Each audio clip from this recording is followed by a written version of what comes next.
Page Dramas present The Treasure Hunt.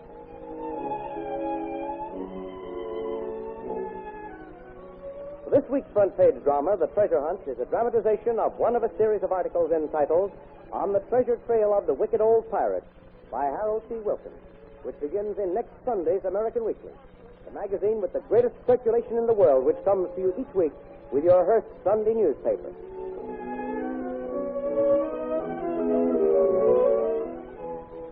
This spring, Mr. Wilkins, English explorer and world-famous authority on the subject of pirates, will set sail with an expedition to seek an undiscovered treasure of the best-known of all American pirates, Captain William Kidd.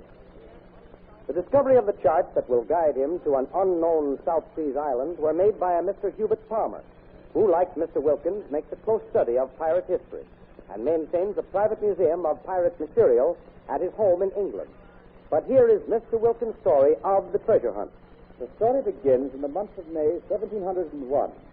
Captain Kidd, bushy wig askew on his head, his blue coat with the silver Georgian dragon buttons hugged to his throat, crouched in his cell awaiting the morrow and the boat with its Admiralty Marshal and silver oar to take him on his last voyage to Execution Dock.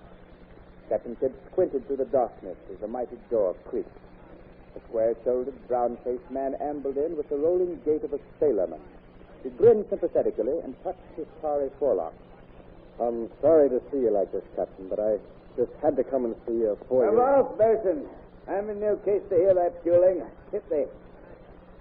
I've sent off a letter to the Speaker of the House of Commons and offered up to pilot the King's ship to a treasure worth £100,000. They'll harm none of it. £100,000? Aye, but I hang tomorrow. His Majesty, who called himself my friend, and the great man who articles me for the Adventure Galley, have abandoned me to Jack Chest. You're my only friend, Ned Ward, and I'm leaving you my sea chest. Thank you, Captain, thank you. I'll keep it by me always, Captain. Burson, you're a bloody buccaneer and maybe worse, but mark me well. On the word of a man who feels the halt around his neck, if you broach that chest, if any man but the rightful one opens that chest after I'm dead and gone, I'll haunt him and his to the end of his days and beyond. You have my word for it, Captain. I'll keep the chest and no one will ever broach it. Neither me nor my heirs, Captain, I swear. See to it that your word is kept, and remember my vow. Here now, take the chest and be off with you. I'm in no mood for tender parting. Righto, Captain. Thank you. Goodbye, and God rest you. Hello, jailer. Open up and let my boatswain out. Good luck to you, Ned Ward. Goodbye. For 231 years, that chest of Captain Kidd lay forgotten. During the spring of 1932, my friend Mr. Hubert Palmer, the well-known antiquarian and collector, invited me down to his house. I promised you a pleasant surprise after dinner with him. I know you've been restraining your curiosity most admirably, so I'll let you in on the little surprise. Here. Look at this photograph and read the description from the catalog. A chest of oak, 26.5 inches long by 13 inches wide, 16 inches deep with false bottom, left by Captain William Kidd to his boatswain Ned Ward. Mm-hmm. I say, Palmer, what a treasure. Are you thinking of buying it? Thinking about it? Why, Wilkins, I'm surprised at you. I have bought it. And here it is on the table for your inspection. Oh, is this a beauty? Priceless old relic. You inspected it closely? No, not thoroughly. I've just opened the lid. Look inside. Mm-hmm. It contains a late 17th century dagger, Spanish knife, two plate pipe. The nice little things are not very valuable, but how about... The false bottom? Yeah. I haven't looked for that yet. I was waiting until you arrived so we could go over it together. Oh, splendid. That false bottom ought to contain the treasured secrets that will interest us. Here. I'll turn on some light. Yeah. There. Now let's turn it up and go over it inch by inch. Jolly good bit of carpenter work for me. Notice how careful it's been adged and joined. Thoroughly watertight, I imagine. There is a false bottom to this chest, and there must be. It's a very shallow one. And very carefully concealed, too. There doesn't seem to be a joint or crack to betray its whereabouts. This ornamental leather binding might hide the secret. I'll be hanged if I can see how. Now, wait. I'll go over it with this magnifying glass. This might be it. Wilkins, look at those nails carefully. Aren't they telescoped into the binding? Yes, Palmer, you're right. If we can withdraw those nails, I think we'll find what we're looking for. Right. I have the instruments right here. There's just 2 nails to draw. Now, if you just hold this steady. That's it. Now, let's see what we can do.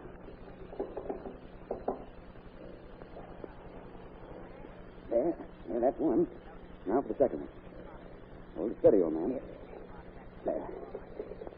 Here we go. There, we managed that. Now let's have a look at the edges. And that false bottom hasn't been removed since the day it was put in, over 200 years. We probably have to tap it a little before we can slide it out. Use this little silver hammer here. Right.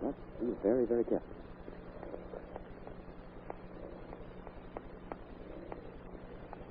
It's coming. Sliding out just a little. Give it a few more taps, and I think it will come. There. Now we've got it. Yes, I can slide it out further. Well, Wilkins, here's the big moment. 1, 2, 3. There. And nothing. And after all this work and excitement, do you suppose this was Captain Kidd's idea of a joke? Just a minute, Farmer. I think I can feel something on the underside of this false bottom. Here, let's turn it over. There. It's a map. Oh, Jove, you're right. It's brown, mottled, and faded, but still legible. What do you make of it, Wilkins? Well, it's very well drawn. It's an island. See reefs and coral formations on this side. Marked no passage. Hills in the center. They're marked with crosses. Buried treasure in all probability. What's the name of the island, Wilkins? Is it identified? No. Now, that's the catch. There's no clue to its identity. No name of the sea or ocean, no latitude or longitude. But there are Captain Kidd's initials, all right. See there? WK. 1669. Not much better off than we were when we started, but we can't identify the island. The next step, then, was to find another chart or further directions to complete the first. Then came a second discovery. A lady descended from the Hood, famous sailors in piratical waters, decided to part with a number of family heirlooms. Among them was a William and Mary bureau. Mr. Palmer acquired this piece for his collection. He tapped, measured, and sounded it for secret panels or drawers, but without success. One day, while closing it, he attempted to push home the 2 runners supporting the desk. Suddenly, he stopped. There seemed to be writing on one of them. He took a magnifying glass and managed to decipher the letters. Captain William Kidd, Adventure Galley, 1669. Examining the runner more closely... Wilkins, look here. Examine the end of this runner very carefully under this glass. Now, what do you see? Why, it's daubed with a very hard wax. Its color is almost identical with the wood. By Jove, Palmer, I believe this runner has been hollowed out and sealed at the end with a heavy sealing wax. Exactly, and I'm going to prove it. I'll take this long knitting needle and see if I can poke through the wax. Look, Wilkins. It's going in. Yes, we're right. It is hollow. This long needle is going all the way in. All right, pull out the needle and we'll strip all the wax off the end and see what's inside that hollow runner. All clear now. Probe about and see what our old friend Captain Kidd can feel in there. Yes. I can feel something, all right. Whatever it is, I'm drawing it closer to the end. Now I've got it. A parchment scroll of some kind. Looks like a legal document. Oh, see the inscription. It reads, of me and Sarah W. There's a W. Well, that was the name of Kidd's wife. We're on the right track again. Look, man, those lines traced on it. Turn it over. The map. A second map of the same island. Here, let's get this under a strong light. There's some additional writing on this one. Bring it over here under this lamp on the library table. I notice this map is drawn in a different colored ink. It's far more faded than the one we found in the Hardy family chest. Oh, look, Palmer, up in the corner. The word sea. The other word is completely faded. Oh, but you can still make out these 3 words, sea and North Pacific. Found the luck. Why did that one word have to fade out? That's the one clue to the name of the sea in the northern Pacific Ocean. There are many small seas in the northern Pacific.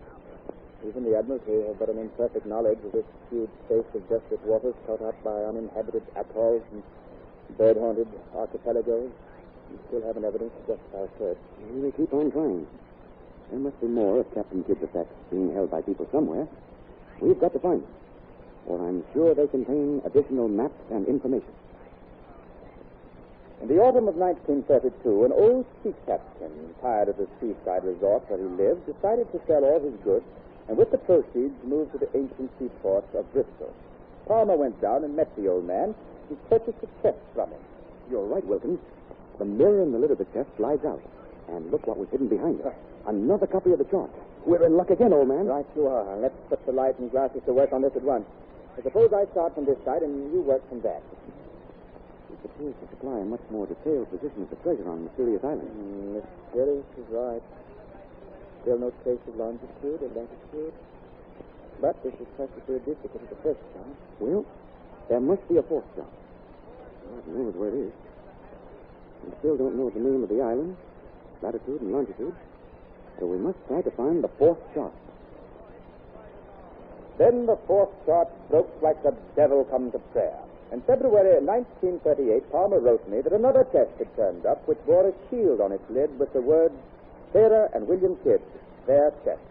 I hurried to Palmer's home in the company of an old British naval captain who had sailed the Eastern Seas. Together we examined the find. As in the case of the Hardy chest, telescope nails had to be drawn out of the binding around the bottom.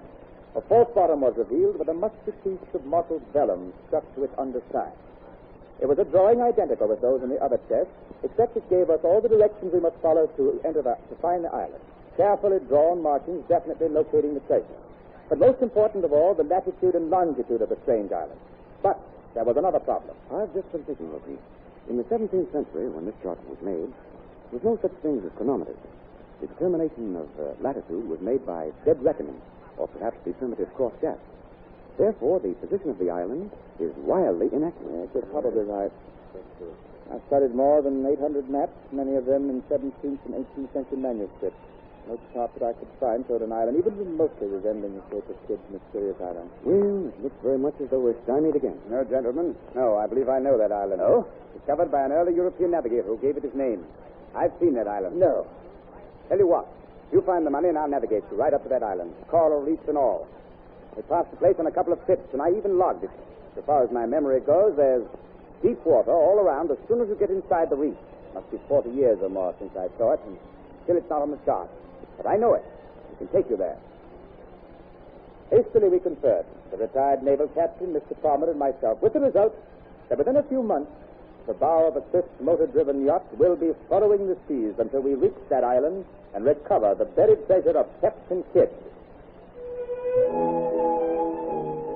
You have just heard Treasure Hunt, a front-page drama based on the first of a series of feature articles entitled On the Treasure Trail of the Wicked Old Pirates, which begins in next Sunday's American Weekly, the magazine with the greatest circulation in the world that comes to you with your Hearst Sunday newspaper.